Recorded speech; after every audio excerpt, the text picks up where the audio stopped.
বাংলায় আমার সর্ষে ইলিশ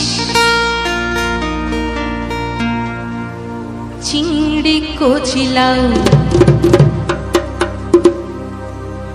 বাংলা পার্শে মাছকে ধুয়ে জিরের বাটায় দাও। বাংলায় আমার সর্ষে ইলিশ চিংড়ি কচি লাউ, বাংলা পার্শে মাছকে ধুয়ে জিরের বাটায় দাও। বাংলায় আমার সর্ষে ইলিশ চিংড়ি কচি লাউ,